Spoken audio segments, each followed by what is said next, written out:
G'day, I'm Ash, welcome back to War Thunder. Hope you're all having an April Fool's good time, but in today's video we'll be taking a look at the XP-50. I don't know why my FPS counter is so large, but regardless, this is one of the most hated aircraft in War Thunder for various reasons.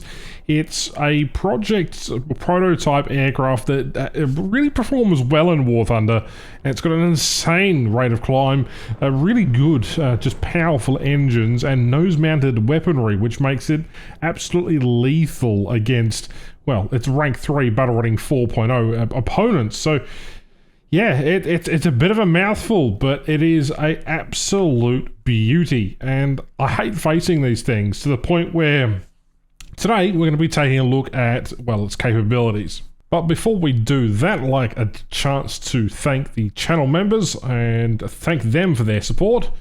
In the meantime, I'll ask you to subscribe to the channel as we're trying to hit 100k by the end of this year.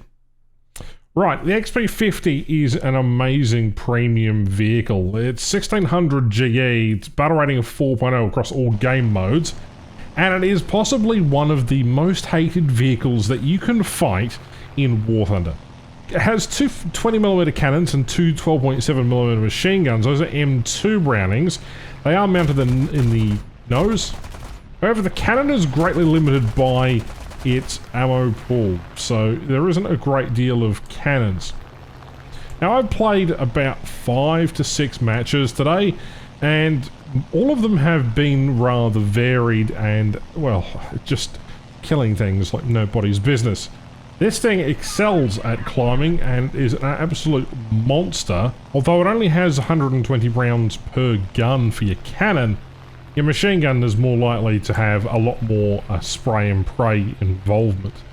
Now, I've dived out the way out of a attacking B7A2. Those things are a pain to deal with in this machine because they get a bomber spawn and, well, they've got 20mm and they can quite easily catch you. After taking out his compatriot, the other guy's still inbound, and now I'm the last aircraft remaining after about 2 minutes of just flying off the edge of the map.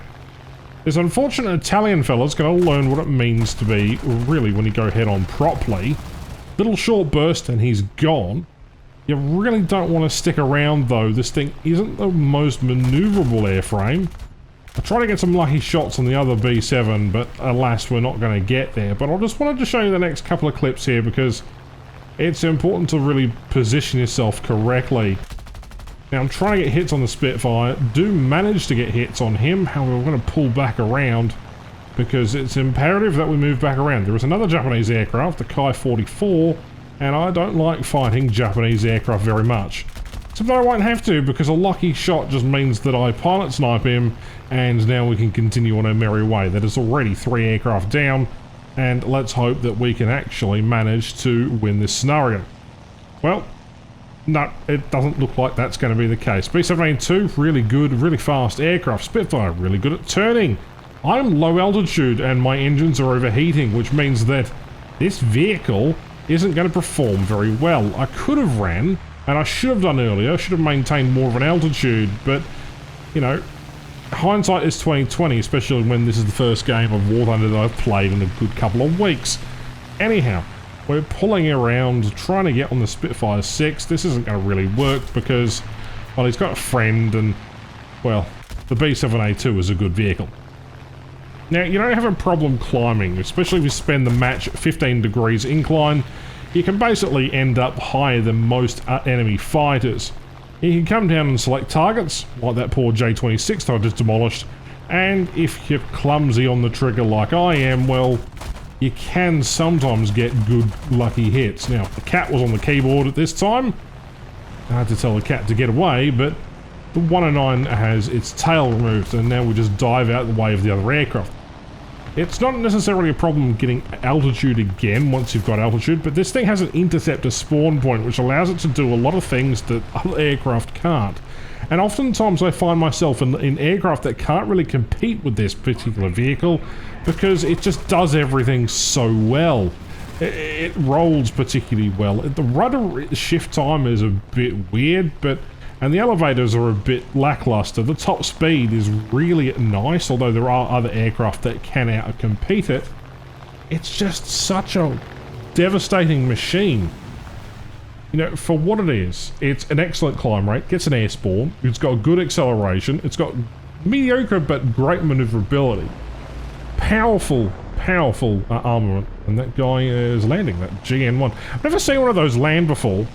10 out of 10 landing, nice landing. And anyway, that was the game for this particular match. Going to the next match, we spent the first couple of minutes climbing, get to about 5,000 meters before we get any introduction to enemy fighters. And then I found this Dora D9. Now these things are completely very dangerous, but I need to be careful about my speed. High speed there, you know, doing 622. You know, the max speed is 698 kilometers an hour, and yeah, well, he definitely has more of energy here. We're just trying to burn him up so that the friendlies can at least try and attack him, as they're somewhat on their way, I think, maybe. Yep, here they come. Absolutely baited. I kind of wish that you got a kill assist for this. I did spend about a minute dogfighting this guy earlier just to get him into that position there, only to roll around and not be able to get the kill. Alas, it is what it is. That's what 16 versus 16 is. And in a 16 versus 16 scenario, this particular aircraft thrives. You might get 3 or 4 kills, and if you're going and particularly targeting bombers first and foremost, you can easily get, you know, a couple of kills a match. And for the majority of the rest of my gameplay experience with this vehicle, after I spent about 10 matches playing it, the max I got was about 4 kills, and the average match was 2.5 with an assist. So, you know, it is a very versatile... Oof, he lost his wing. Very versatile aircraft. Now, it's got combat flaps, takeoff flaps, and landing flaps. Doesn't have an arrestor gear or air brakes, thank God. But it is a very potent vehicle. Alright, we accidentally blew our flaps off here. We're trying to get this Typhoon. We've pulled down and around, and this is where this vehicle really just comes into its own. Those cannons are incredibly powerful when you lead the target correctly, and yeah, there's nothing much else to say here. Okay, we've got a Spitfire coming in from high up. This is the last guy left on the enemy team. I'm the last on my team. Now we're going to bait him and try and pull away. Actually, hang on. Got another XP-50 on the friendly team. Well. And we're just going to maneuver around him a bit. Now, the Spitfire technically should be able to outperform me in every metric. Except this thing just tends to have a very lightweight airframe. 2 9-cylinder engines that are really powerful. Okay, some good hits, but nothing really major on the airframe. That turn time, like, he is pushing his airframe, and yet what am I doing? I'm just flinging my mouse around and getting lucky hits like that. It's so annoying to see this thing flying. Like, it's irritating to watch when you're in a better aircraft and this thing shows up, a prototype which failed all of its in real life trials, by the way, and was cancelled. I just think Grumman was really... Maybe they're paying Galjan to keep this aircraft relevant. Anyhow, Dose355 doesn't know I'm here. Quick burst into him. His friend, the Focke-Wulf 190A, in the same match, also have a similar problem. And his mate, old Typhoon here. Well, we set her on blaze, but his fire doesn't go out for a little while. We get a critical hit on him. And then we're going for the finalising kill. The I-16 down below crashes, so we're going to go chase a bullshit mechanic here, bloody UFO. Now, we're only equally matched here because I have no idea where that shell actually hit. But, yeah. You can just dive in on any aircraft once you've climbed a certain altitude. Like, I'm at 5,300 meters. There's no way that 51's going to be above me.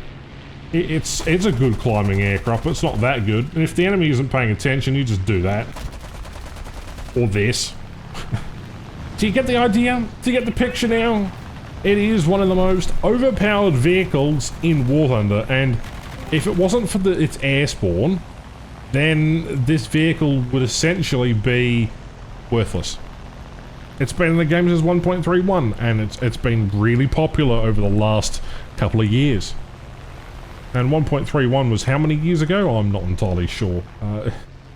It's been incredibly a long time, and all of a sudden this vehicle has been dominating.